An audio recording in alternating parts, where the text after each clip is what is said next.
नमस्कार। हम अभिज्ञान शाकुंतलम नाटक का अध्ययन कर रहे हैं। अब तक हमने 14 श्लोकों का अध्ययन कर लिया है। आज हम इससे आगे के श्लोक का अध्ययन करेंगे। 14वें श्लोक में जब राजा आश्रम में प्रवेश करता है तो उसकी दाहिनी भुजा वह फड़कती है। माना जाता है कि दक्षिण भुजा का फड़कना वर स्त्री लाभदायक होता है। ऐसा शकुन शास्त्र की मान्यता है। तो राजा विचार करता है कि यह तो आश्रम है जो शम प्रधान है और श्रृंगार रस से सर्वथा दूर है। फिर यहाँ भाव स्फुरण रूप जो कार्य हुआ है, यानी मेरी जो दाहिनी भुजा फड़की है, तो इसका फल मिलना कैसे संभव है यहाँ। फिर कहता है भवितव्यानां द्वाराणि भवन्ति सर्वत्र, अर्थात जो होनी है अवश्य संभावी है।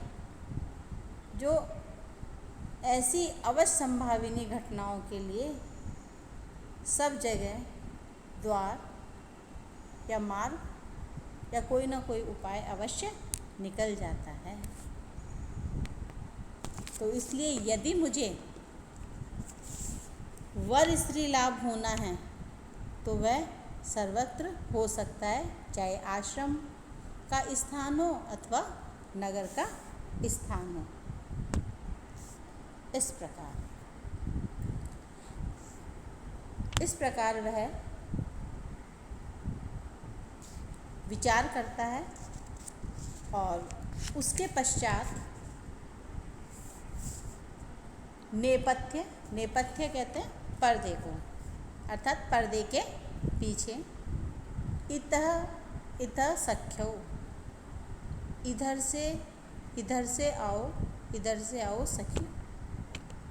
राजा कर्णम दत्वा, राजा कान देकर अर्थात कान लगाकर ध्यान से सुनकर आए। दक्षिणेन वृक्ष वाटिका मालाप एव श्रूयते,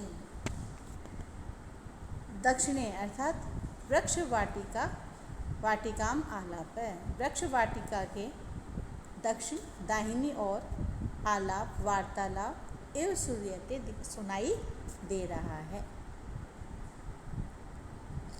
यावद अत्र गच्छामि, तो वहाँ चलता हूँ।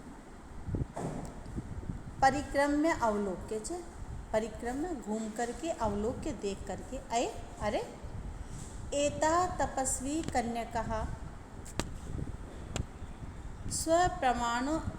स्वप्रमाणानुरूपै सेचन घटै बलिपादपेभ्य पयो दातुम इति एवाभिवर्तन्ते। स्वप्रमाणानुरूपै, अपने प्रमाण के अनुरूप।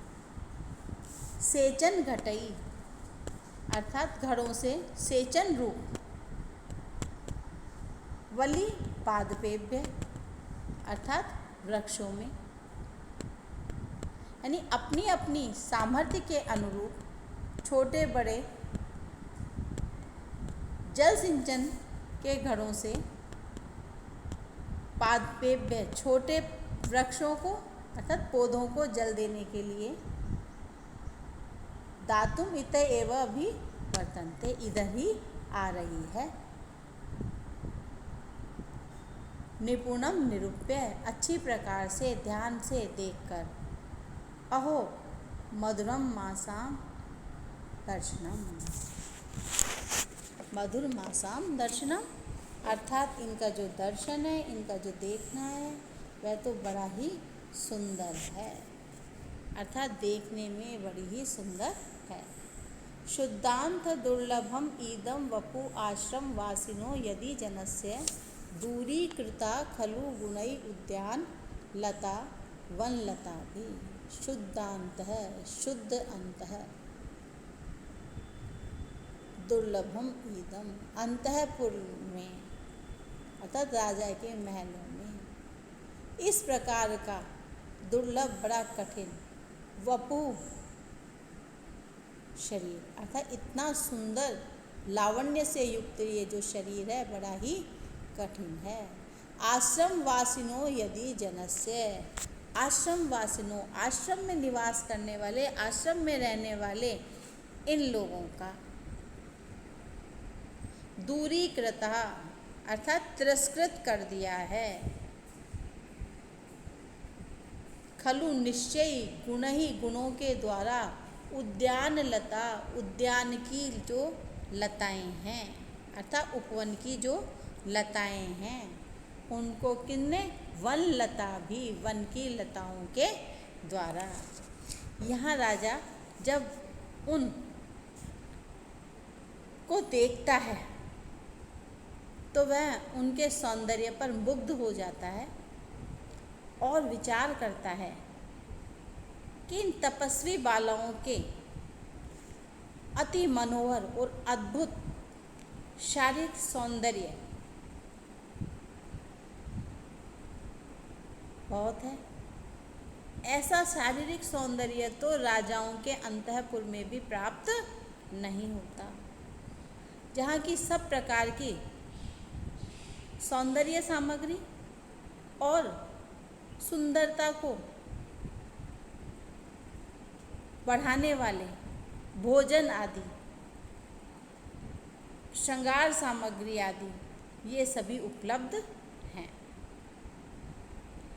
राजप्रसादों में रहने वाली स्त्रियां वनवासिनी स्त्रियों की अपेक्षा अधिक सौंदर्यशालिनी होनी चाहिए थी। क्यों? क्योंकि वन में श्रृंगार प्रसादन एवं अन्य सुख साधन कुछ भी उपलब्ध नहीं होते।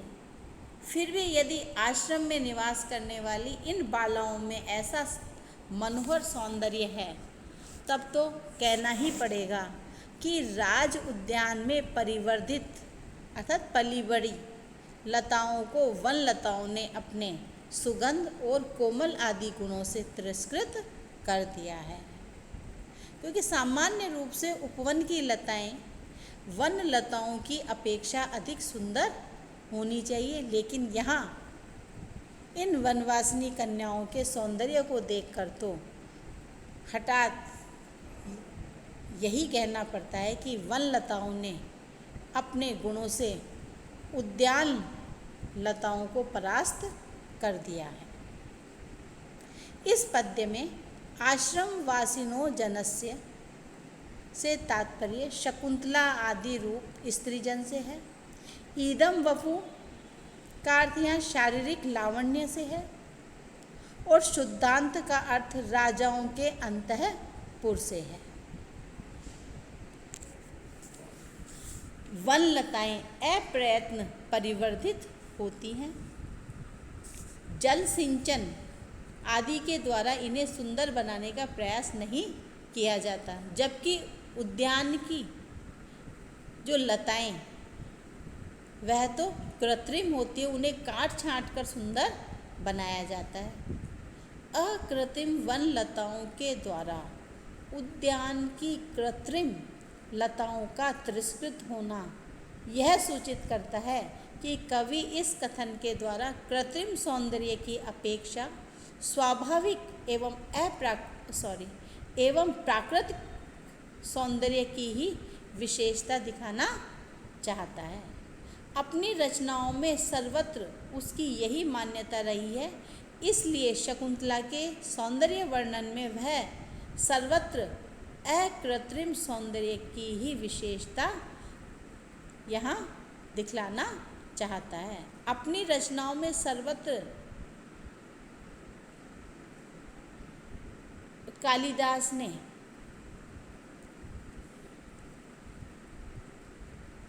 शकुंतला के सौंदर्य वर्णन में वह सर्वत्र अकृत्रिम सौंदर्य की ही विशेषता बतलाता है। ईदम किला व्याजम मनोहरम वपुः। यहाँ इस श्लोक में पूर्वार्ध और उत्तरार्ध में कोई साक्षात अर्थात प्रत्यक्ष संबंध नहीं है, किंतु दोनों की समाप्ति उपमा अलंकार में ही होती है, अर्थात उपमा में ही होती है। अतः यहाँ असंबद्ध वस्तु संबंध रूप निदर्शना अलंकार है। अभुवन वस्तु संबंध उपमा परिकल्पक है। पूर्वार्ध में विशेष के प्रस्तुत होने पर भी जो सामान्य कथन किया गया है, अतः अप्रस्तुत प्रशंसा अलंकार है। यहाँ इस श्लोक में आर्या जाति छंद भी है। तो बच्चों, आज हम बस यही समाप्त करेंगे।